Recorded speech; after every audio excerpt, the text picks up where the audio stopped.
So welcome again.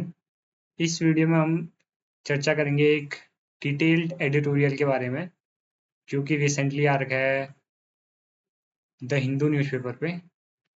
तो ये जो आर्टिकल है वो है रिसेंटली जो आपने नेपाल में प्रोटेस्ट देखे थे जेन जी के उसके बारे में।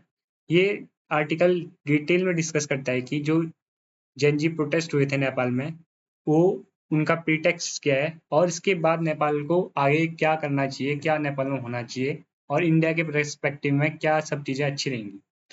तो हम सीधा चलते हैं आर्टिकल की तरफ जो कि द हिंदू में आया है, एडिटोरियल आया है एक पूरा। तो जैसा कि आप देख पा रहे होंगे स्क्रीन में, आर्टिकल की हेडलाइन ही है या जो जो एडिटोरियल है उसकी हेडलाइन ही है the turmoil in Kathmandu, the road ahead for Nepal. तो इसमें डिटेल में दे रखा है कि क्या काठमांडू में हुआ अभी तक, क्या जेनजी चाहता था, क्यों प्रोटेस्ट हुए, प्रोटेस्ट के बीच क्या क्या हुआ और इससे आगे क्या है। तो अब हम चलते हैं सीधे इसकी पीडीएफ में जो कि मैंने स्टोर करके रखी है और यहाँ पे मैंने जो इस इम्पोर्टेंट चीज़ें हाईलाइट भी कर रखी हैं तो आप इसको अच्छे से देख सकते हैं। तो सबसे पहले ये जेनजी प्रोटेस्ट शुरू हुआ था काठमांडू में सितंबर 8 को। इसी सितंबर 8 को ये हुआ था जब सरकार जो नेपाल की सरकार है उसने सोशल मीडिया पे बैन लगा दिया था।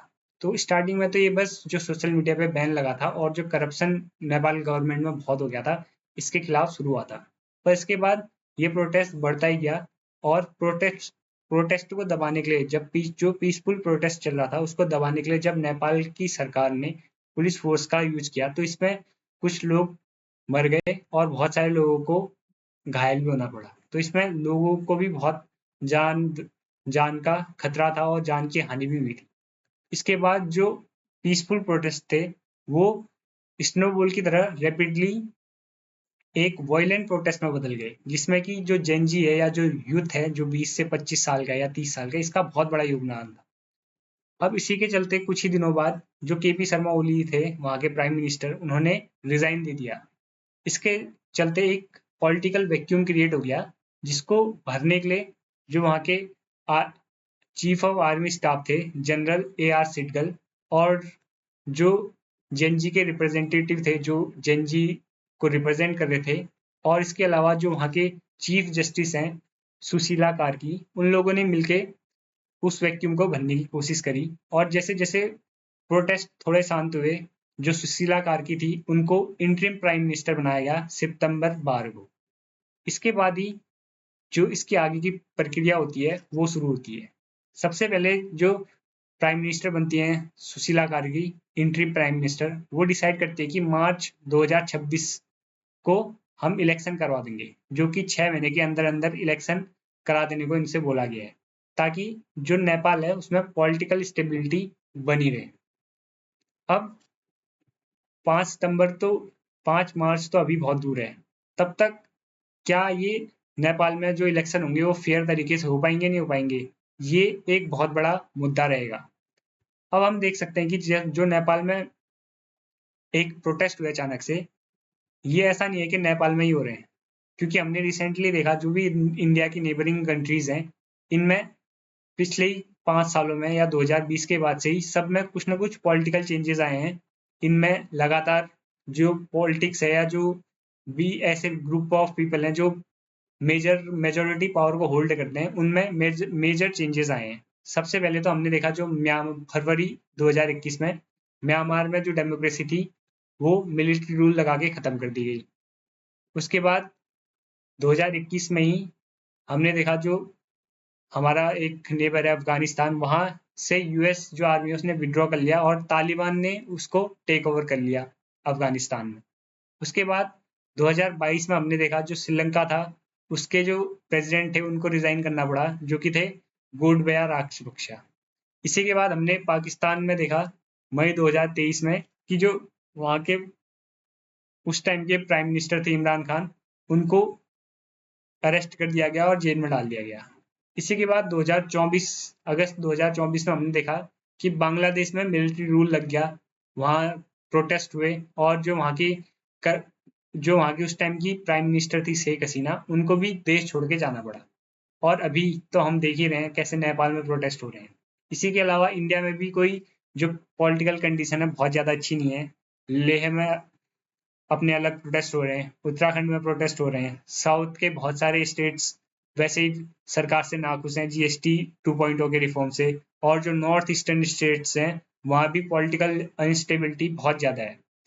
तो इसी के चलते हम देख सकते हैं जैसे कि हमारी नेबरिंग कंट्रीज में बहुत ज़्यादा पॉलिटिकल इंस्टेबिलिटी रही है, ये क्या पता हमारी कंट्रीज में भी, हमारे इंडिया में भी आ जाए धीरे धीरे, और हमारा जो यूथ है ये भी अगल बगल की कंट्रीज को देख के काफ़ी मोटिवेट होके कुछ गलत स्टेप या कोई वॉयलेंट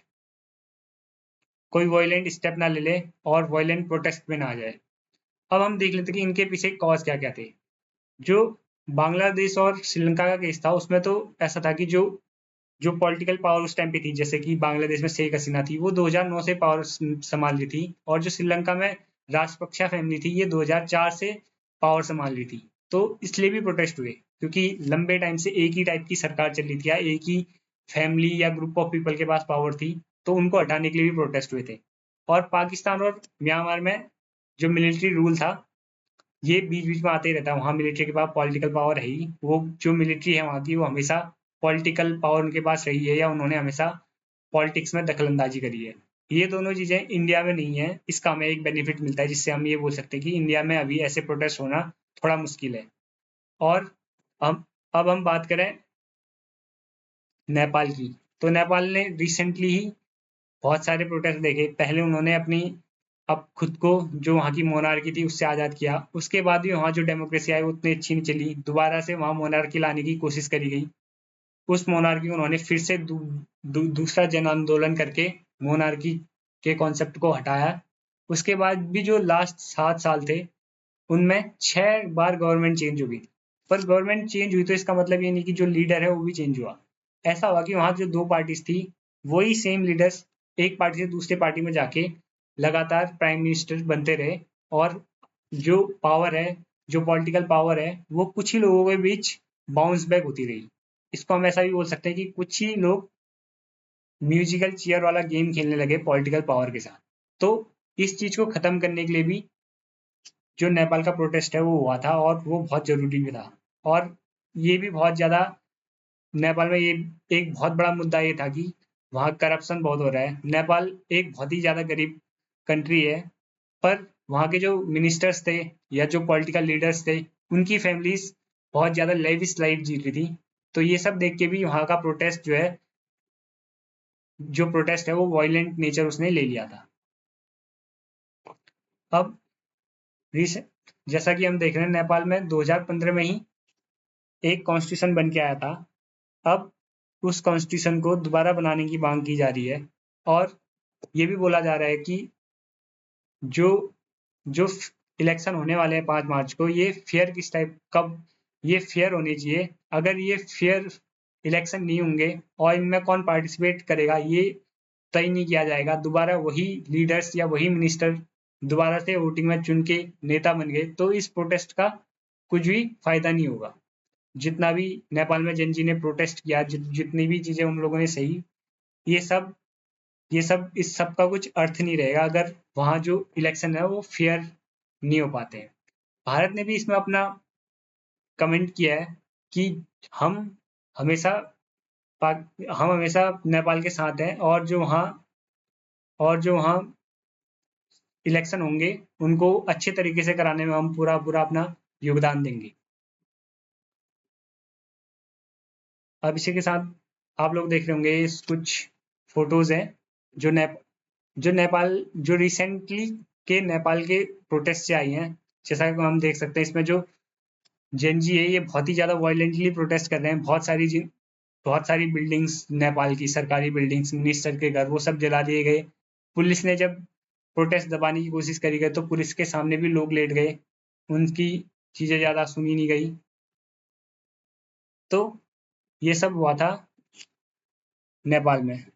पर अब इससे आगे नेपाल क्या कर सकता है? सबसे पहली बात तो जैसा कि हम बहुत बार डिस्कस कर चुके हैं, फ्री एंड फेयर इलेक्शन होने चाहिए, और जो उसके बाद भी जो नेता आते हैं उन सब पे कोई ना कोई एक चेक करने वाला होना चाहिए, या तो मिलिट्री चीफ हो या वहाँ की जुडिशरी हो, जो कि नेताओं पर एक प्रॉपर नज़र रखे और फ्री मीडिया का होना भी बहुत जरूरी है, जो नेताओं के बारे में बता सके। अभी तक तो वहाँ सोशल मीडिया से पता चल रहा था कि जो मिनिस्टर्स की फैमिलीज हैं, जो वहाँ के लीडर, पॉलिटिकल लीडर्स की फैमिलीज हैं, वो एक लेविश लाइफ जी रही हैं। पर अगर वहाँ का मीडिया ही फ्री नहीं होगा तो ये सब चीज़ें आने वाले समय में पता भी नहीं चलेंगी।